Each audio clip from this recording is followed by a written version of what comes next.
Good morning. Good morning. आज हम self confidence पर बात करने जा रहे हैं। पिछले ट्रेनिंग में हमने सीखा था कि सेल्फ कॉन्फिडेंस कैसा होता है और उसकी जरूरत क्या होती है।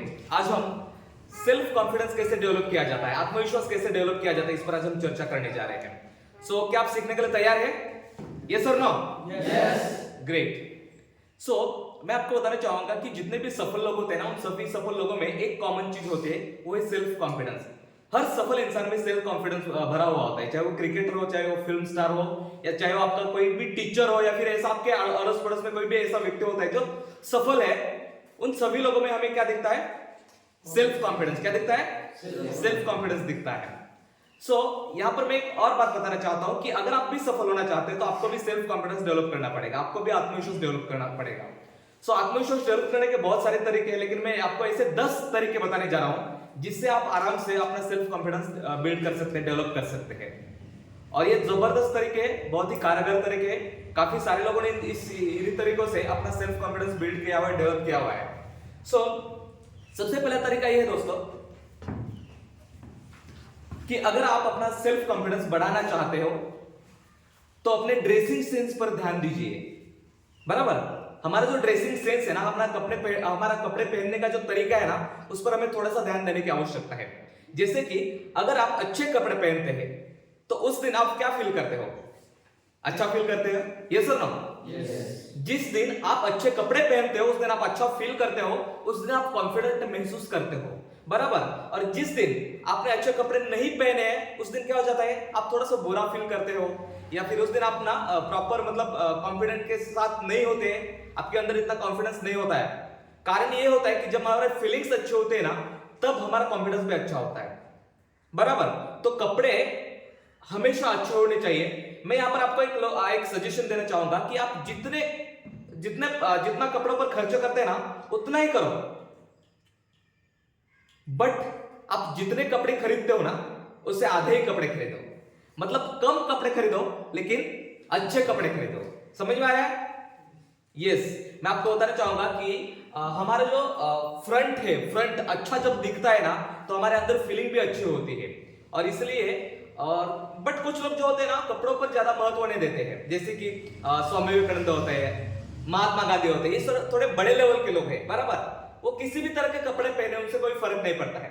अगर आप उन्हीं लोगों की कैटेगरी में आते हैं ना, तो आपको भी कोई फर्क नहीं पड़ता। लेकिन आप उन लोगों की कैटेगरी में नहीं है तो आपको अपने कपड़ों पर काम करना पड़ेगा। हमारे जितना भी बॉडी है उसमें से 90% हमारे कपड़े होते हैं। ये सब यस। तो हमें अपने कपड़ों पर ध्यान देने की आवश्यकता होती है। और जब हम हमारी तरफ लोग देखते हैं ना, तो लोग सबसे पहले क्या देखते हैं? तो हमारे कपड़े देखते हैं। 90% हमारे कपड़े देखते हैं, और जैसे हमारी तरफ देखते हैं ना, तो हमारा फर्स्ट इंप्रेशन वही बन जाता है। समझो कि किसी इंसान से आप पहली बार मिलने के लिए जाते हो, तो उस वक्त क्या होता है? उनका ध्यान हमारी तरफ जाता है। हमारे बिहेवियर कैसा है उन्हें पता नहीं है, परंतु जैसे आपकी तरफ उन्होंने देखा और आपके कपड़े उन्होंने देखे, आप अगर प्रोफेशनल है, आप अगर अच्छे कपड़े पहन करके जाते हैं, तो आपका इंप्रेशन अच्छी तरह से बन जाता है। मतलब आप वहां पर एक कॉन्फिडेंट इंसान दिख भी जाते हो। इसलिए आपको ना हमेशा अपने ड्रेसिंग सेंस पर ध्यान देना होगा। तो ये था पहला पॉइंट। दूसरा पॉइंट ये है,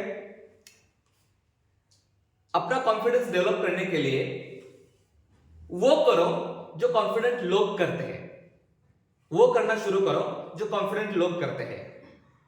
इसका मतलब क्या होता है कि किसी भी इंसान को आप अगर देखते हैं और आपको लगता है कि ये इंसान कॉन्फिडेंट है, तो उनका जो चलने और बैठने का जो तरीका है ना, उस पर हमें ध्यान देने की आवश्यकता है।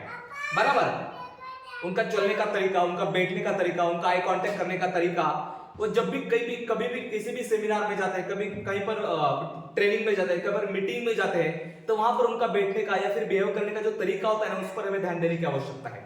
मैं आपको बताना चाहूंगा कि कॉन्फिडेंट लोग हमेशा ना क्या करते हैं, हमेशा ट्रेनिंग में, मीटिंग में, सेमिनार में या फिर किसी भी सभा में जाते हैं ना, तो हमेशा फ्रंट लाइन पे बैठते हैं, फ्रंट सीट पर वो बैठते हैं। क्यों बैठते हैं वो? क्योंकि उनके अंदर कॉन्फिडेंस होता है। बराबर? और कई बार हम भी कहीं पर जाते हैं, ट्रेनिंग में या फिर मीटिंग में जाते हैं, तो हम क्या करते हैं? हम पीछे बैठते हैं, क्योंकि अगर हम आगे बैठेंगे तो क्या हो जाएगा? कोई हमसे सवाल पूछ लेगा। इस तरह का हमारे अंदर एक थोड़ा सा डर रहता है। बराबर ना? तो हमें क्या करना है, हमारा कॉन्फिडेंस बिल्ड करने के लिए, डेवलप करने के लिए हमें क्या करना है, तो जिस तरह से कॉन्फिडेंट लोग रहते हैं ना, उसी तरह से हमें भी बिहेव करना है या फिर उसकी तरह से हमें एक्ट करना है। तो हमेशा कहीं पर भी हम जाएंगे तो अगर मौका मिलता है हमें आगे बैठने का, फ्रंट सीट पर बैठने का अगर हमें मौका मिलता है तो हमें फ्रंट सीट पर बैठना चाहिए, बराबर। आप देख सकते हैं कि किसी भी क्लास में आप जब स्कूल में थे या फिर अभी भी कॉलेज कर रहे हैं, तो उस वक्त जो कॉन्फिडेंट होते हैं, जो होशियार स्टूडेंट्स होते हैं, वो हमेशा आगे बैठते हैं। यस और नो? यस और नो? यस, डेफिनेटली वो आगे बैठते हैं, और वो आगे बैठते हैं इसलिए धीरे धीरे उनका कॉन्फिडेंस बिल्ड होता है। सो हमें भी फ्रंट सीट पर बैठने की आवश्यकता है। दूसरी बात है, किसी भी सेमिनार में, मीटिंग में या कहीं पर भी आप जाओ तो वहां पर अगर आपको प्रश्न पूछने का मौका मिलता है ना, तो प्लीज प्रश्न पूछिएगा। कॉन्फिडेंट लोग प्रश्न पूछते हैं। अगर कोई बात उन्हें समझ में नहीं आते तो वो लोग क्या करते हैं, प्रश्न पूछते हैं, बराबर। वो प्रश्न पूछते हैं, और जैसे वो प्रश्न पूछते हैं तो क्या हो जाता है, सभी लोगों की नजरें उनकी तरफ जाती है, और उनका जो सवाल होता है वो सभी लोगों का सवाल होता है, और लोगों को लगता है कि यार अच्छा हो कि इस व्यक्ति ने ये सवाल पूछ लिया, क्योंकि ये जो मेरे माइंड में भी इसके बारे में थोड़ी सी क्यूरियोसिटी थी, ये जानना मैं चाहता था। सो इसी तरह से क्यूरियोसिटी उनके अंदर भी होती है। सो मैं चाहता हूं कि आप जहां पर भी जाओ, जहां पर भी आपको मौका मिलता है प्रश्न पूछने का, तो वहां पर जाकर प्रश्न पूछो। पॉजिटिव प्रश्न पूछना है। कोई वहां पर किसी भी मतलब सेमिनार में या फिर ट्रेनिंग में आर्गुमेंट वगैरह नहीं करना है। पॉजिटिव प्रश्न, अगर कोई आप और जानना चाहता है कि मतलब कहीं पर भी आप ट्रेनिंग में जाते हैं, वहां पर कोई आपको सिखाया जाता है, तो उसमें से और कोई आप एक्स्ट्रा जानकारी लेना चाहते हैं, तो वहां पर आप अपना सवाल पूछ सकते हैं, जिससे क्या होता है धीरे धीरे आपका कॉन्फिडेंस डेवलप हो सकता है। अगली बात है दोस्तों, नजरें मिलाकर बात कीजिए, बराबर। आपको पता होगा कि कोई भी व्यक्ति जो नजरें मिलाकर के बात करता है उनके अंदर कॉन्फिडेंस खचाखच भरा हुआ होता है, और जो लोग नजरें चुरा करके बात करते हैं तो उसके दो मीनिंग होते हैं, या तो वो झूठ बोल रहा है या फिर उनके अंदर कॉन्फिडेंस नहीं है। इसी तरह के दो मीनिंग हो सकते हैं। सो हमेशा किसी भी इंसान से नजरें मिलाकर ही बात कीजिएगा। जब हम नजरें मिलाकर के बात करते हैं ना, तो हम जो भी बात करना चाहते हैं वो प्रॉपर तरीके से कर पाते हैं, और सामने वाला हम पर ट्रस्ट भी करता है, विश्वास भी करता है कि ये बंदा सही बोल रहा है, ये बंदा जो है ईमानदार है। सो और उसका इंपैक्ट भी बहुत अच्छा पड़ता है।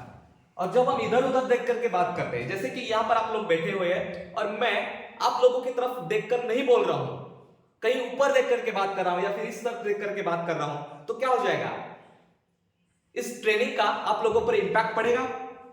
आप लोग मेरी तरफ ध्यान देंगे? बिल्कुल भी नहीं देंगे। आप ये थोड़ा सा कोशिश करके देखिएगा कि जब भी कोई भी व्यक्ति आपसे अगर नजरें मिला करके बात नहीं करेगा तो क्या हो जाएगा, आप उस व्यक्ति की तरफ ध्यान नहीं देंगे, उससे आपका ध्यान जो होता है वो हट जाएगा। सो इसलिए हमेशा नजरें मिला करके बात करना है, नजरें कभी भी चुराना नहीं है, ठीक है। नजरें मिलाना ये भी एक कला है, ये भी हमें थोड़ी सी सीखने की आवश्यकता है। वो जो हम अपने गर्लफ्रेंड के साथ नजरें मिला करके बात करते हैं ना, वो वाले नहीं है, वो थोड़ा सा अलग टॉपिक है, ठीक है। तो पूरा अगर हम पूरी तरह से अगर हम उनकी आंखों में देखते रहते हैं, मतलब एक तरह का घूरते रहते हैं, तो वो भी सही नहीं है। कुछ देर तक हम उनकी आंखों में देख सकते हैं, कुछ सेकंड्स तक उनकी आंखों में देख सकते हैं, उसके बाद जो पूरा चेहरा होता है ना, उनकी तरफ हमारा ध्यान होना चाहिए, ठीक है। तभी जाकर के हमारा एक अच्छा इंप्रेशन बनता है, हमारा कॉन्फिडेंस लेवल भी बढ़ सकता है, ठीक है। और दूसरी बात है दोस्तों, हमारा कॉन्फिडेंस बढ़ाने के लिए हमें ना चलने और बैठने का तरीका हमें सीखने की आवश्यकता है।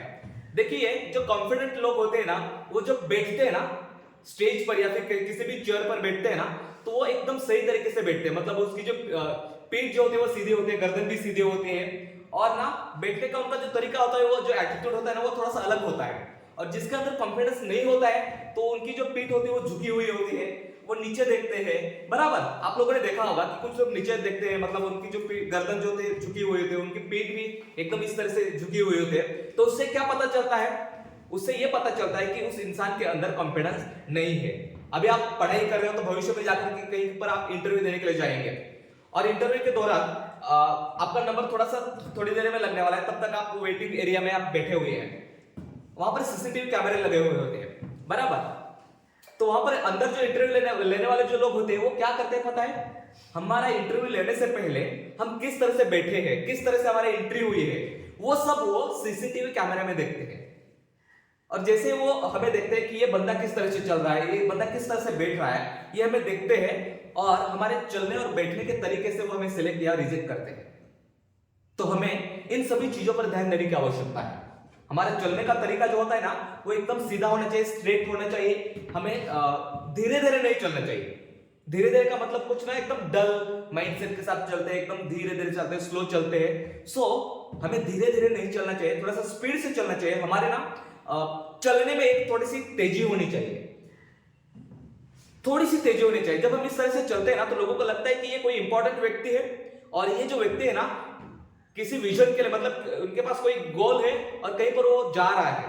आपने कभी देखा होगा सीबीआई वालों को, देखा है सीबीआई वालों को कहीं पर रेड डालने के लिए जाते हैं तो कैसे चलते हैं, एकदम बहुत ही तेजी से चलते हैं। ये सुनो, किसी बड़े ऑफिसर को आपने देखा है, आईएएस आईपीएस लोगों को देखा है आप लोगों ने, कहीं पर टीवी में वगैरह देखा होगा, कहीं पर देखा होगा। ये सुनो, तो ये जो लोग होते हैं ना, किस तरीके से चलते हैं आपने देखा है, वो बहुत ही स्पीड से चलते हैं। उनको पता है कि हमारा ना एक एक मिनट का जो समय है वो बहुत ही इंपॉर्टेंट है, और वो उतनी ही तेजी से चलते हैं, कभी भी अपना समय बर्बाद नहीं करते हैं। जिनके पास कोई गोल नहीं होता है, उनके पास कोई विजन नहीं होता है, वो लोग क्या करते हैं, वो बहुत ही स्लो चलते हैं, और उनके पास कोई टारगेट नहीं होता है, इसलिए वो धीरे धीरे आराम से पहुंचते हैं कहीं पर। सो हमें ऐसा नहीं करना है, हमें थोड़ा सा तेजी से चलने की आवश्यकता है। और जब हम तेजी से चलना शुरू कर देते हैं ना, तो हमारा कॉन्फिडेंस लेवल भी बढ़ जाता है। हमारा जो कॉन्फिडेंस है ना, उससे और हमारी फिजियोलॉजी से बहुत ही अच्छा कनेक्शन होता है, बराबर। जिस दिन हम धीरे धीरे और डल होकर के चलते हैं ना, तो उस दिन क्या हो जाता है, हमारा माइंडसेट भी थोड़ा सा नेगेटिव होता है। और जिस दिन आप अच्छे से चलना शुरू कर देते हैं, या फिर मतलब आपकी जो फिजियोलॉजी जो होते हैं ना, एनर्जेटिक होती है ना, तो उस दिन आपका जो माइंडसेट होता है ना, वो भी पॉजिटिव ही होता है। सो हमें क्या करना है, दोनों चीजों पर हमें ध्यान देना पड़ेगा। हमारी फिजियोलॉजी पर भी हमें ध्यान देना पड़ेगा, और दूसरी बात है हमारे माइंडसेट पर भी हमें ध्यान देना पड़ेगा। ये जो चीजें होती है ना, एक दूसरे से जुड़ी हुई है, इसलिए उन दोनों चीजों पर हमें ध्यान देने की आवश्यकता है। ठीक है, सो हम नेक्स्ट टॉपिक की तरफ जाते हैं। नेक्स्ट टॉपिक है दोस्तों, अपने पास्ट एक्सपीरियंसेस को याद कीजिएगा, अपने पास्ट अचीवमेंट्स को याद कीजिए। मतलब क्या है, जिस दिन आपने अपने भूतकाल में, अपने पास्ट में अपने आप को कॉन्फिडेंट महसूस किया था, आपके अंदर आपने कॉन्फिडेंस महसूस किया था, उस पल को याद कीजिए। और उस पल को याद करने से क्या होता है पता है, उस पल को याद करने से हमारे अंदर और कॉन्फिडेंस बढ़ जाता है। ऐसा होता है ना आपके साथ, अगर क्लास में फर्स्ट लाया होगा, या फिर किसी सब्जेक्ट में आपने टॉप किया होगा, या फिर किसी कंपटीशन में आप जीते थे, तो उस वक्त आपको क्या मिली थी, शाबाशी मिली थी, आपकी तारीफ हुई थी। तो उस बात को अगर आप याद करेंगे तो कैसा फील होगा, अच्छा महसूस करेंगे। ये सुनो, ये आप अच्छा महसूस करते हैं, और जब आप अच्छा महसूस करते हैं तो आप अपने आप को कॉन्फिडेंट फील करवाते हैं। इसलिए आपको ना क्या करना पड़ेगा, अपना जो कॉन्फिडेंस है ना, उसको बढ़ाना अगर आप चाहते हो ना, तो क्या करना है, वो जो पास्ट अचीवमेंट्स है ना, उनको याद करना है, और ना 2-4 ऐसे अचीवमेंट्स जो है ना, आपको याद करके रखना है, और अपने माइंड में ना वो वाले जो कैसेट है ना, बार बार प्ले करना है। और जब हम ऐसा करते हैं तो इससे क्या हो जाता है, धीरे धीरे हमारा कॉन्फिडेंस लेवल जो होता है ना, वो बढ़ जाता है। सभी चीज, आपको क्लास में फर्स्ट आए थे, किसी सब्जेक्ट में फर्स्ट आए थे, किसी कंपटीशन में फर्स्ट आए थे, कहीं पर आपको अवार्ड मिला था, कहीं पर आपकी तारीफ हुई थी, तो ऐसी चीजों को आपको याद करना होगा। इससे धीरे धीरे आपका कॉन्फिडेंस बढ़ जाएगा। नेक्स्ट टॉपिक है दोस्तों, विजुअलाइज कीजिए कि आप कॉन्फिडेंट है। हाँ, शायद अगर आप कॉन्फिडेंट नहीं है, आपके अंदर आत्मविश्वास की थोड़ी बहुत कमी है, तो फिर भी आपको क्या करना पड़ेगा, अपने आप को ऐसा फील करवाना पड़ेगा कि मैं कॉन्फिडेंट हूं। हमेशा आप अपने आप को बोल सकते हैं कि I am confident, I am confident, I am confident. इस तरह से आप अपने आप से बात करेंगे ना, अपने माइंड को आप बार बार बोलते रहेंगे ना, तो धीरे धीरे क्या हो जाएगा, आपका कॉन्फिडेंस लेवल बढ़ जाएगा। आपने 3 इडियट्स मूवी देखी है ना, उसमें हमेशा वो क्या बोलते हैं, ऑल इज वेल। क्या बोलते हैं, ऑल इज वेल। तो उन्होंने एक सवाल पूछा था कि ऑल इज वेल बोलने से क्या होता है बोले, तो उस पर उन्होंने बोला कि मतलब हिम्मत आ जाती है, बराबर ना, हिम्मत आ जाती है। प्रॉब्लम सॉल्व होते क्या, प्रॉब्लम सॉल्व नहीं होते, लेकिन हिम्मत तो आ जाती है। अपने दिल को हमेशा बेवकूफ बना करके रखना है। हमारा जो दिल है ना, हमेशा डरपोक है। इस तरह से उन्होंने वहां पर बात करी थी, हमारा दिल क्या है, डरपोक है, डरते रहता है, इसलिए हमेशा बोलते हैं कि आलिज वेल ऐसा बोलते रहते हैं ना, तो धीरे धीरे हमारे दिल को ऐसा महसूस होता है कि सब कुछ ठीक है। सो इसी तरह से अपना सेल्फ कॉन्फिडेंस बढ़ाने के लिए हमें क्या करना पड़ेगा, अपने आप को बोलते रहना पड़ेगा कि मैं कॉन्फिडेंट हूं, मैं ये कर सकता हूं, बराबर। सो सेल्फ कॉन्फिडेंस बढ़ाने का ये सबसे बेहतर तरीका है। और मैंने जब भी मैं खुद को जब कम आत्मविश्वास मेरे अंदर होता है या फिर मैं थोड़ा सा लो कॉन्फिडेंस फील करता हूं, तो ऐसे वक्त में मैं हमेशा ये करता हूं कि I am confident, I am confident, I am confident, इस तरह से मैं करते रहता हूं। जैसे कि अगर समझो कि कहीं पर मुझे ट्रेनिंग देने के लिए जाना है, तो वहां पर जाने से पहले मुझे अंदर थोड़ा सा एक डर रहता है, या फिर थोड़ा सा मतलब एक हिचकिचाहट रहती है, या थोड़ा सा अनकंफर्ट महसूस करता हूं। तो ऐसे वक्त मैं हमेशा क्या करता हूं, आई एम कॉन्फिडेंट, मैं कर सकता हूं, मैं डेफिनेटली कर सकता हूं। इस तरह से मैं अपने माइंड के अंदर बार बार बोलते रहता हूं, और धीरे धीरे मेरा जो कॉन्फिडेंस लेवल होता है ना, वो अप हो जाता है, वो हाई हो जाता है। सो ये तरीका बहुत ही जबरदस्त है, आप चाहो तो इसको इस्तेमाल कर सकते हैं। और अगर आपको इंटरेस्ट है तो अभी हम यहां पर कर सकते हैं, करना है, ठीक है। मेरे पीछे बोलना है आई एम कॉन्फिडेंट, क्या बोलना है, I am confident. So 1 2 3 start, I am confident, थोड़ा सा हाथ आगे लीजिए, ओके ओके ओके।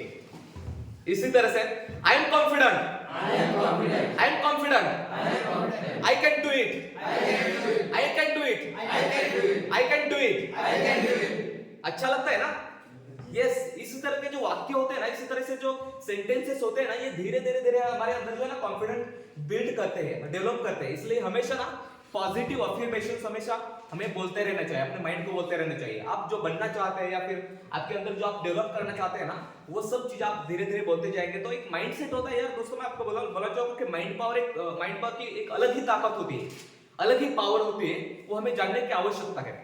जब हम बार बार आई एम कॉन्फिडेंट बोलते रहेंगे तो धीरे धीरे हमारा कॉन्फिडेंस लेवल बढ़ सकता है, ठीक है। अगला टॉपिक है दोस्तों, गलतियां करने से डरो मत। हाँ, गलतियों से डरो मत। कुछ लोग होते हैं, कुछ करना चाहते हैं, उनकी बहुत इच्छा होती है कि मैं ये कर लूंगा, मैं वो कर लूंगा, लेकिन करने से पहले उनके अंदर बहुत सारा डर होता है, और उस डर की वजह से वो कुछ नहीं कर पाते हैं। क्यों? क्योंकि अगर मैं ये करूंगा तो इसमें शायद मैं फेल हो सकता हूं, या फिर मेरे से ये गलती हो सकती है, और इसलिए वो क्या होते हैं, गलतियों से डरते रहते हैं और जिंदगी भर कुछ भी नहीं कर पाते हैं। आप अगर मुझे एक ऐसा एक आध व्यक्ति दिखा देंगे कि इस व्यक्ति ने कोई गलती नहीं की है, तो मैं आपको ऐसा व्यक्ति दिखा दूंगा जिसने अपने लाइफ में कुछ भी नहीं किया है। मतलब गलतियां ना करने की जिम्मेदारी सिर्फ एक ही व्यक्ति दे सकता है या फिर ले सकता है, जो कुछ भी नहीं करता है। मतलब जो व्यक्ति कुछ भी नहीं करेगा तो उससे कुछ गलतियां हो ही नहीं सकती। जो व्यक्ति कुछ करना चाहता है या फिर करना शुरू कर देता है, वही इंसान गलतियां करता है। गलतियां करना बुरा नहीं है, गलतियां करना बुरा नहीं है, बस बुरा क्या है पता है, एक ही गलती को बार बार दोहराना ये बुरी बात है, या फिर ये गलत बात है। सो गलतियों से डरो मत, गलतियों से सीखो। दुनिया में जितने भी सफल लोग हुए हैं ना, वो बार बार फेल हुए हैं। क्यों? अपनी गलतियों की वजह से वो बार बार फेल हुए हैं, और इसीलिए वो सफल हो चुके हैं। जैसे कि बिजली का आविष्कार होने से पहले, मतलब इलेक्ट्रिसिटी का आविष्कार होने से पहले, थॉमस अल्वा एडिसन ने कितने एक्सपेरिमेंट किए थे आप जानते हैं? कितनी गलतियां की होंगी आप जानते हैं? उन्होंने 9,999 बार कोशिश करी थी, 9,999 बार उन्होंने ट्राई किया था, बट फिर भी वो सफल नहीं हुए थे। आखिरी बार वो 10,000वें बार में उन्होंने जब कोशिश की तो वो सफल हो गए।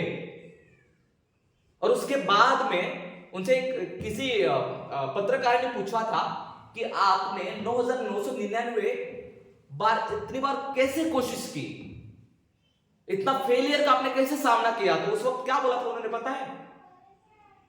कि मैं 9,999 बार फेल नहीं हुआ, बल्कि मैंने तो 9,999 ऐसे तरीके खोजे जो बल्ब के इन्वेंशन के लिए या फिर बिजली के इन्वेंशन के लिए काम नहीं आते थे।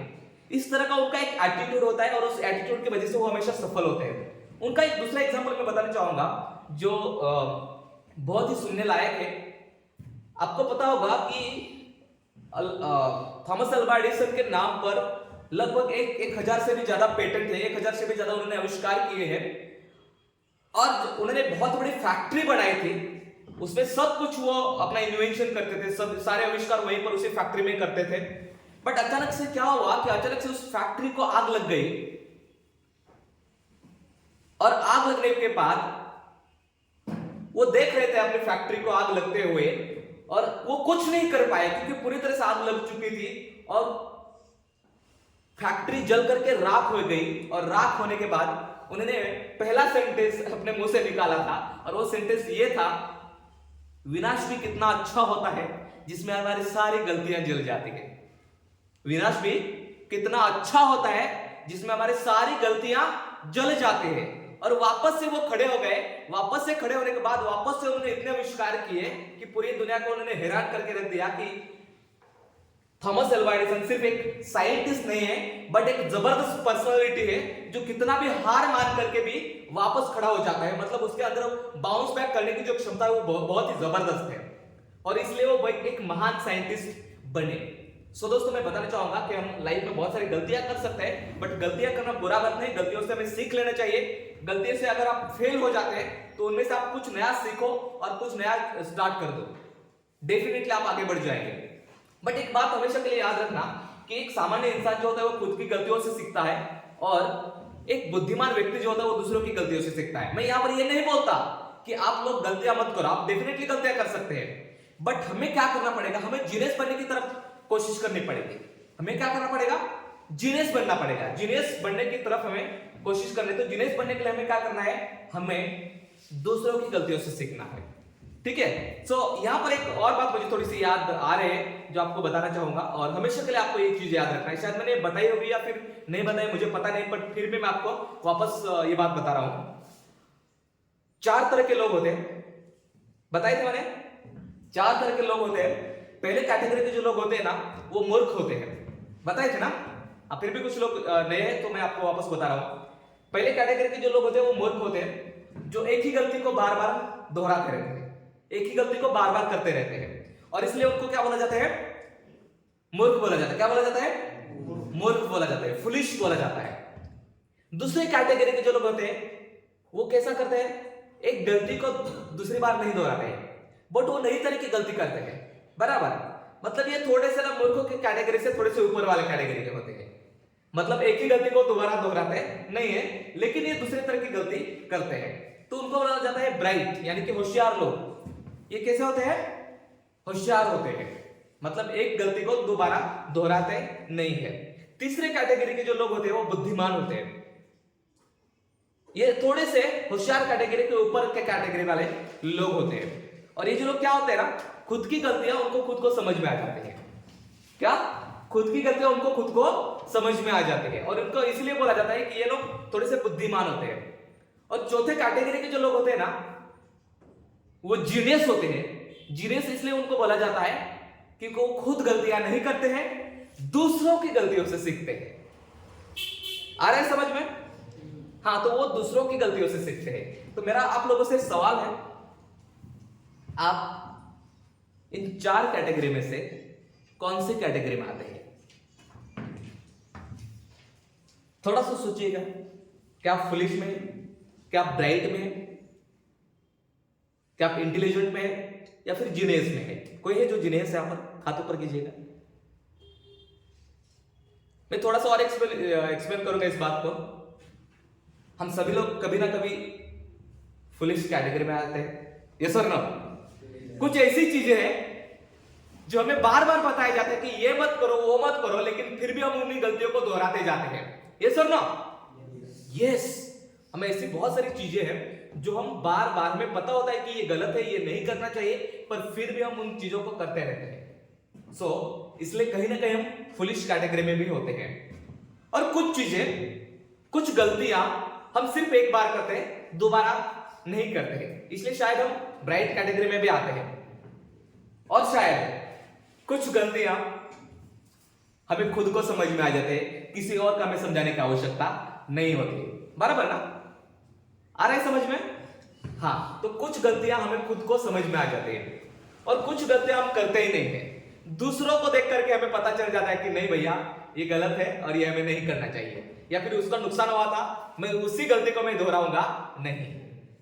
बराबर। तो कहीं ना कहीं हम चारों कैटेगरी में हैं, बट हम थोड़ा सा देखना पड़ेगा कि सच में किस कैटेगरी में, मतलब ज्यादातर किस कैटेगरी में आते हैं।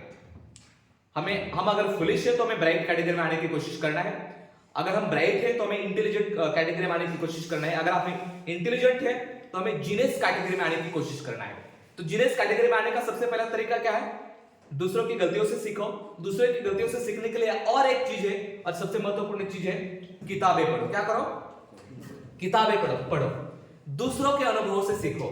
एक लेखक जो अपना किताब लिखता है, अपने 40 या 50 साल का एक्सपीरियंस के बाद एक किताब लिख पाता है, तो यूं समझिए कि वो 40 या 50 साल का एक एक्सपीरियंस जो होता है हमें एक किताब में मिल जाता है। तो बहुत सारी चीजें या फिर बहुत सारे ऐसे अनुभव हम उस किताब में से ले सकते हैं, जिसका फायदा हमें आगे बढ़ने के लिए, हमें ग्रो करने के लिए हो सकता है।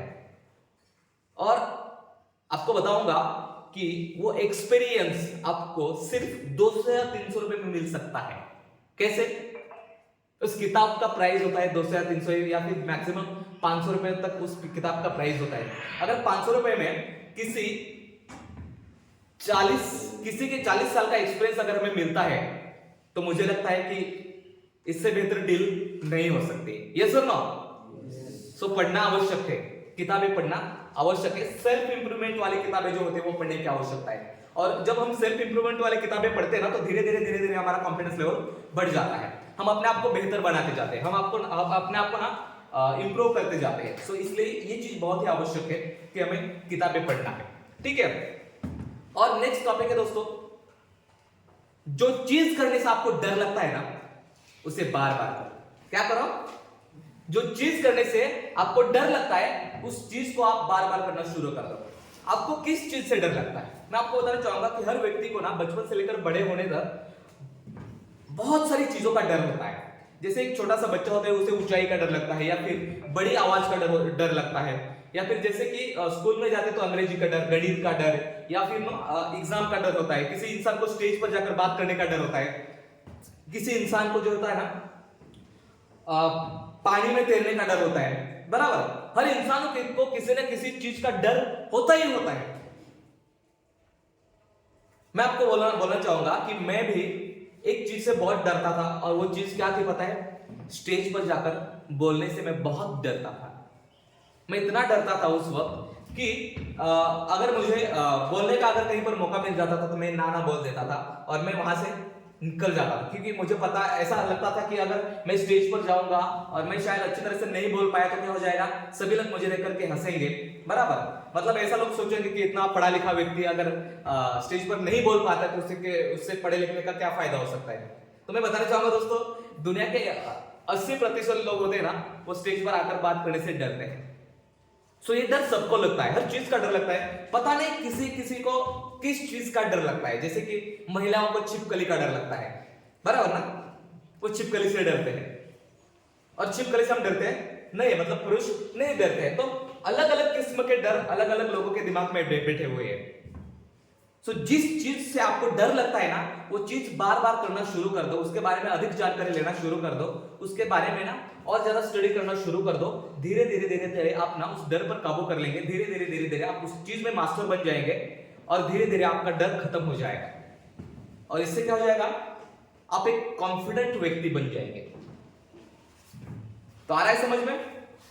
यस और no? Yes. Okay. Next topic है दोस्तों, किसी एक चीज में अधिक लोगों से बेहतर बने। किसी एक चीज में अधिकतर लोगों से बेहतर बने, मतलब उस फील्ड में आप एक्सपर्ट बनने की कोशिश करो। ठीक है। मैं बताना चाहूंगा, सचिन तेंदुलकर किस लिए जाने जाते हैं? क्रिकेट के लिए जाने जाते हैं। बराबर। अमिताभ बच्चन किस लिए जाने जाते हैं? हाँ, एक्टिंग के लिए जाने जाते हैं, फिल्मों के लिए जाने जाते हैं। इसी तरह से वॉरेन बफेट किस लिए जाने जाते हैं? शेयर मार्केट के लिए जाने जाते हैं। बराबर। इसी तरह से बिल गेट्स किसके लिए जाने जाते हैं? सॉफ्टवेयर के लिए जाने जाते हैं। बराबर। सो नरेंद्र मोदी समझो किस लिए जाने जाते हैं? पॉलिटिक्स के लिए जाने जाते हैं।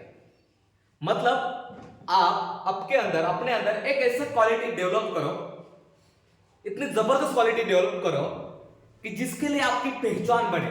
मतलब ऐसा लोगों को लगना चाहिए कि इस फील्ड में ये व्यक्ति जो है ना मास्टर है।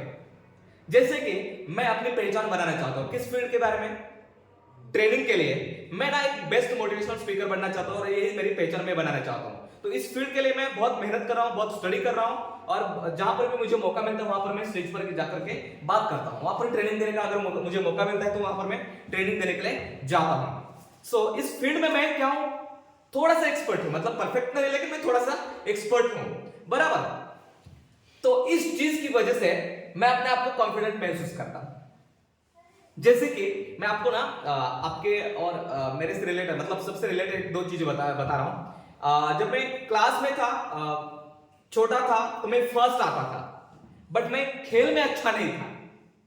बट खेल में अगर मैं अच्छा नहीं तो मुझे कोई दिक्कत नहीं है, क्योंकि मैं स्कूल में फर्स्ट आता हूं ना, एग्जाम में फर्स्ट आता हूं, तो इससे भी मेरा कॉन्फिडेंस लेवल बढ़ जाता है, बराबर। और मैं थोड़ा सा आगे बढ़ता गया। कॉलेज के समय में सभी सब्जेक्ट में फर्स्ट नहीं आया था, लेकिन मैं एक सब्जेक्ट में फर्स्ट आया तो मुझे आत्मविश्वास महसूस होने लगा कि मैं एक तो सब्जेक्ट में फर्स्ट आ गया सर। मतलब मैं आपको एक चीज बताना चाहूंगा दोस्तों कि मेरे अंदर जो क्वालिटी है ना, वो शायद आप लोगों के अंदर क्वालिटी नहीं है, बट आपके अंदर जो क्वालिटी है वो शायद मेरे अंदर नहीं हो सकती है, बराबर। बात समझ में आ रही है? हाँ, तो क्या है कि आपका इंटरेस्ट का जो एरिया है ना, उस फील्ड में आप एक्सपर्ट बनो। एक दिन में नहीं होगा, उसके लिए हमेशा समय लगेगा। और जब आप उस चीज में मास्टर बनने की कोशिश करेंगे तो शायद आपको थोड़ी सी तकलीफ भी महसूस होगी, बट फिर भी आप उस फील्ड में एक्सपर्ट बनने की कोशिश करो। आप धीरे धीरे उस फील्ड में एक्सपर्ट बन जाएंगे और उस फील्ड में आपका हाथ पकड़ने वाला कोई नहीं हो सकता है। सो इससे क्या हो जाएगा, आपका कॉन्फिडेंस लेवल बढ़ जाएगा, ठीक है। और नेक्स्ट टॉपिक है दोस्तों, लो कॉन्फिडेंस के लिए अंग्रेजी ना आने का बहाना मत बनाओ। लो कॉन्फिडेंस के लिए अंग्रेजी ना आने का बहाना मत बनाओ। कुछ लोग बोलते हैं मुझे अंग्रेजी नहीं आता इसलिए मेरे अंदर कॉन्फिडेंस नहीं है, बट ये झूठ है दोस्तों। हाँ, अगर आप किसी इंटरव्यू में जाते हैं, वहां पर अगर अंग्रेजी की आवश्यकता है तो आपको सीखनी आवश्यक होगी, बट आप अगर कहीं पर भी जाते हैं जहां पर आपको मतलब आपके अंदर कॉन्फिडेंस होना चाहिए, बट फिर भी आपके अंदर कॉन्फिडेंस नहीं और आप ऐसा बोलते हैं कि मुझे अंग्रेजी नहीं आती इसलिए मेरे अंदर कॉन्फिडेंस नहीं है, तो मैं बताना चाहूंगा दोस्तों मुझे भी इतने अंग्रेजी नहीं आती है। जैसे कि एक और व्यक्ति है उत्तर प्रदेश के मुख्यमंत्री, कौन है, योगी आदित्यनाथ। उनको इतनी अंग्रेजी नहीं आती है, बट फिर भी आपको कभी लगा था कि इसके अंदर कॉन्फिडेंस नहीं है ऐसा? हाँ, लगा था? बिल्कुल भी नहीं। वैसे हमारे देश के प्रधानमंत्री, उनको अच्छी अंग्रेजी आती है क्या? उनको भी अच्छा अंग्रेजी नहीं आते, लेकिन जब वो स्टेज पर होते हैं, जब वो ना भाषण देने के लिए जाते हैं, तो उनके अंदर कभी कहीं भी आपको कॉन्फिडेंस कम है ऐसा दिखाई देता है? बिल्कुल भी नहीं दिखाई देता है। सो अंग्रेजी ना आने का कभी भी बहाना मत बनाओ, बिना अंग्रेजी के भी आप कॉन्फिडेंट रह सकते हैं, ठीक है। अगला टॉपिक है दोस्तों, अपना डेली का MIT पूरा कीजिए। MIT का मतलब क्या होता है? Most important task. मतलब क्या होता है, जो सबसे महत्वपूर्ण काम है ना, उस काम को डेली का डेली पूरा कर दीजिएगा, कहीं पर भी उस काम को छोड़ो मत। मतलब आपको जो आज काम मिला है ना, वो आज ही कर डालो। अगर हम दूसरे दिन पर छोड़ देते हैं या फिर कल पर छोड़ देते हैं तो क्या हो जाएगा, धीरे धीरे आपके अंदर ना प्रोक्रास्टिनेशन की आदत लग जाएगी, मतलब टाल मटोल की आदत लग जाएगी। इससे क्या हो जाएगा, आपको मतलब जैसे आपको अगर कॉलेज में अगर या फिर स्कूल में कोई असाइनमेंट दिया गया है, अगर वो आपने आज कंप्लीट नहीं किया है और अचानक से अगर आपके टीचर बोलते हैं या फिर आपके प्रोफेसर बोलते हैं कि मुझे आज वो चेक करना है, सब लोग लाकर मुझे दिखाओ करके, और आपने कंप्लीट नहीं किया हुआ है, तो आप क्या करेंगे? आप कैसा महसूस करेंगे? कहीं ना कहीं आपके माइंड में थोड़ा सा डर होगा, यस और नो? यस, कहीं ना कहीं हमारे अंदर एक डर होता है कि अगर मुझे पूछा जाएगा तो मैं क्या बताऊंगा करके। सो इसलिए आपका जो महत्वपूर्ण काम है ना, इंपॉर्टेंट टास्क जो है ना, वो डेली कंप्लीट कीजिए। जो व्यक्ति समय पर अपना काम कर लेता है ना, वो हमेशा कॉन्फिडेंट रहता है, हमेशा फ्रेश महसूस करता है, हमेशा मतलब ना फ्री महसूस करता है, कहीं पर अपने आप को बंधा हुआ जकड़ा हुआ ऐसा महसूस नहीं करता है। इसलिए हमें क्या करना है, अपना जो इंपॉर्टेंट काम है हमेशा समय पर करने की आवश्यकता है। सो दोस्तों ये थे कुछ ऐसे टॉपिक्स जो आपको शायद आपका कॉन्फिडेंस बिल्ड करने में थोड़ी सी हेल्प कर सकते हैं, मदद कर सकते हैं। और इस टॉपिक के साथ जो है ना मैं बताना चाहूंगा दोस्तों कि थोड़ी सी प्रैक्टिस करने की आवश्यकता है। जब हमारे अंदर किसी भी चीज के बारे में अच्छा नॉलेज होता है, किसी भी चीज के बारे में अच्छी इंफॉर्मेशन हमारे माइंड में होते हैं ना, तो क्या होता है कि उस चीज पर हम चर्चा करने के लिए हमें क्या होता है, हम कंफर्टेबल महसूस करते हैं कि इस चीज के बारे में मुझे अच्छी तरह से पता है, और वहां पर हम चर्चा करना शुरू कर देते हैं और एकदम बेहतर तरीके से उनसे बात उस चीज के बारे में बात कर सकते हैं। लेकिन सोचिएगा अगर आपके अंदर नॉलेज की कमी, इंफॉर्मेशन की कमी है तो क्या हो जाएगा, कहीं पर भी आप नई जगह पर जाते हैं, वहां पर आप बोलने से डरेंगे या फिर बोलने से थोड़ा सा हिचकिचाएंगे कि कैसे शुरुआत करूं, बराबर ना, मैं यहाँ पर किस तरह से बात करूं। इस तरह से एक माइंड में थोड़ा सा एक डर जैसा होता है, थोड़ा सा अनकंफर्ट महसूस होता है। इसलिए हमें क्या करना है, थोड़ा सा पढ़ाई के साथ ऐसे सेल्फ इंप्रूवमेंट वाली चीजें जो होती है ना, उनके बारे में सीखने की आवश्यकता होती है। जैसे कि लोगों के सामने कैसे बात करना है, स्टेज पर आकर कैसे बात की जा सकती है, और बहुत सारी चीजें हमें सीखने की आवश्यकता है। जैसे कि हम इंग्लिश स्पीकिंग का कोर्स भी कर सकते हैं, जिससे अगर आपका कॉन्फिडेंस डेवलप होता है ना, वो चीज करो जिससे आपका कॉन्फिडेंस डेवलप होता है ना, वो चीज करना शुरू कर दो। धीरे धीरे आपका कॉन्फिडेंस लेवल बढ़ जाएगा और आप ऐसे व्यक्ति बन जाएंगे ना कि आपको देख करके आप लोगों मतलब आपको देख करके लोग आपकी तारीफ करेंगे और ऐसा सोचेंगे कि मैं इस व्यक्ति के जैसा बनना चाहता हूं, इसके अंदर जैसा कॉन्फिडेंस है ना वैसा मैं भी कॉन्फिडेंस डेवलप करना चाहता हूं। सो इसके बारे में थोड़ा सा मेहनत करना शुरू कर दो और जानबूझ करके अपना कॉन्फिडेंस डेवलप करने की कोशिश करो। कैसा? जानबूझ करके अपना कॉन्फिडेंस डेवलप करने की कोशिश करो। अगर आप जानबूझ करके अपना कॉन्फिडेंस डेवलप नहीं करोगे ना तो आप अनजाने में डरते रहेंगे। कॉन्फिडेंस का मतलब क्या होता है दोस्तों, कि मैं ये कर सकता हूं, इसको बोला जाता है कॉन्फिडेंस। क्या है? मैं ये कर सकता हूं, ये मेरे से हो जाएगा, मैं डेफिनेटली मैं करके दिखाऊंगा। मुझे अभी ये पता नहीं है बट मैं सीख लूंगा, मुझे ये अभी पता नहीं है बट मैं सीख लूंगा, मैं कर लूंगा। इस तरह से अपने अंदर जो फीलिंग होती है ना, उस फीलिंग को अगर हम जगाते हैं और उसके हिसाब से हम मेहनत करना शुरू कर देते हैं ना, तो डेफिनेटली हम आगे बढ़ सकते हैं। आप देख सकते हैं दुनिया के जितने भी सफल लोग होते हैं ना, वो सफल इसलिए क्योंकि उनके अंदर कॉन्फिडेंस है। और ये कॉन्फिडेंस पहले से था क्या लगता है, पहले से था? बिल्कुल भी नहीं, पहले से उनके अंदर कॉन्फिडेंस नहीं था। वो शायद हमारे जैसे ही शर्माते हुए या फिर डरने वाले लोग थे। बट धीरे धीरे वो एक ऐसी चीजें करते गए, स्टेप बाय स्टेप आगे बढ़ते गए और वो एक लेवल पर पहुंच जाते हैं। वहां पर जाकर के उनके अंदर ऐसा कॉन्फिडेंस आ जाता है जिसे देख करके दुनिया बोलते हैं कि वाओ कितना जबरदस्त पर्सनालिटी है। बराबर, आप देख सकते हैं नरेंद्र मोदी है या फिर एपीजे अब्दुल कलाम है या फिर कोई भी फिल्म स्टार हो, क्रिकेटर हो, सचिन तेंदुलकर हो, महेंद्र सिंह धोनी हो। आप देख सकते हैं महेंद्र सिंह धोनी के अंदर कितना कॉन्फिडेंस होता है। ये सुन लो, मैच जीतने का कॉन्फिडेंस होता है या फिर खेलने का जो कॉन्फिडेंस होता है वो उनके अंदर होता है। क्यों आता है उनको कॉन्फिडेंस? क्योंकि उस चीज के लिए उन्होंने कितने साल लगाए हुए होते हैं। बराबर, जैसे कि उसेन बोल्ट है। उसेन बोल्ट जानते हो आप लोग उनको? किसके लिए जाने जाते हैं? हाँ, रनिंग के लिए जाने जाते हैं। बराबर, मतलब ओलंपिक्स में वो कितने सारे मेडल्स उन्होंने लाए हैं। बराबर, एथलीट्स है वो, और इसके लिए उनको जाना जाता है। कई बार मतलब उनसे सवाल पूछा जाता है कि आपको कैसे पता है कि आप जीत जाएंगे? तो वो बोलते हैं कि यार इस चीज के लिए मतलब कुछ सेकंड्स की दौड़ के लिए मैंने 10 या फिर 20 साल की प्रैक्टिस की है, तभी जाकर के उनके अंदर वो इतना कॉन्फिडेंस आ जाता है ना। तो प्रैक्टिस बहुत ही आवश्यक है। मैं बताना चाहूंगा दोस्तों, धीरे धीरे प्रैक्टिस से सब कुछ हो सकता है। काफी सारे स्टोरीज उसके बारे में मैंने बताई थी लास्ट टाइम, शायद मैं आपको ये भी स्टोरी बताई थी, वो आर्चर की स्टोरी बताई थी। याद है आप लोगों को आर्चर की स्टोरी? एक आर्चर जो होता है वो प्रैक्टिस करता है, शायद आप उस दिन नहीं थे, मैं आपको वापस सुनाऊंगा। सुनना चाहोगे? बहुत ही इंटरेस्टिंग स्टोरी, सुनना चाहोगे? यस और नो? यस। ओके। एक बार एक आर्चर जो था कहीं पर प्रैक्टिस कर रहा था।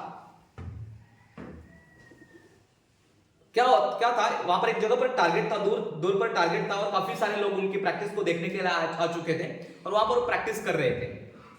उन्होंने ना एक तीर निकाला, अपने यहां से एक तीर निकाला और निशाना लगाया, और जैसे उन्होंने निशाना लगाया और जब तीर उन्होंने छोड़ा तो सीधा जहां पर जो टारगेट था ना, टारगेट के बीचों बीच जाकर के वहां पर वो तीर लगा और सभी लोगों ने तारीफ की, तालियां बजाई उनके लिए। और ये आर्चर जो था वो बहुत खुश हो गया। बट बाजू में बैठा हुआ एक व्यक्ति जो था, उन्होंने बोला it's just matter of practice. क्या बोला? It's just matter of practice. इस आर्चर ने थोड़ा सुना, उनको थोड़ा सा बुरा लगा, बट उसकी तरफ उसने ध्यान नहीं दिया। वापस उस आर्चर ने एक तीर निकाला और निशाना लगाया, और ये जो तीर था ना, ये तीर भी जहां पर उन्होंने पहला निशाना लगाया था, जहां पर टारगेट था, वहां पर सीधा जाकर के लगा। इस बार भी लोगों ने बहुत सारी तालियां बजाई, उनकी तारीफ की कि वाओ अमेजिंग, मतलब बहुत ही अच्छा आर्चर है और एक ही जगह पर दोबारा मार सकता है, मतलब इसके अंदर कुछ ना कुछ टैलेंट है। इस तरह से लोग बात करने लगे और अचानक से बाजू में बैठा हुआ व्यक्ति था, बोल उठा, it's just matter of practice. तो इनको थोड़ा सा बुरा लगा, उनकी तरफ उन्होंने ध्यान दिया और उस व्यक्ति की तरफ वो जाते हैं और बोलते हैं कि भाई साहब, सभी लोग मेरी तारीफ कर रहे हैं और आप बोल रहे हैं कि it's just matter of practice. तो इस बार भी वो वापस बोल उठा कि it's just matter of practice, मतलब आप जो एक निशाना लगाते हैं और तीर वहां पर जाकर के चले जाता है, मतलब एकदम सीधा टारगेट पर पहुंच जाता है, तो ये कोई मतलब टैलेंट की बात नहीं बोले, ये क्या है? प्रैक्टिस है बोले। तो इस पर इस आर्चर को बहुत गुस्सा आता है। तो अगर ऐसी बात है ना, तो ये लीजिए, आप मुझे टारगेट पर निशाना लगा करके दिखाइए। तो इस पर बोलता है, वो जो व्यक्ति था वो बोलता है कि मैं नहीं कर सकता, क्योंकि वो मेरे प्रैक्टिस नहीं है।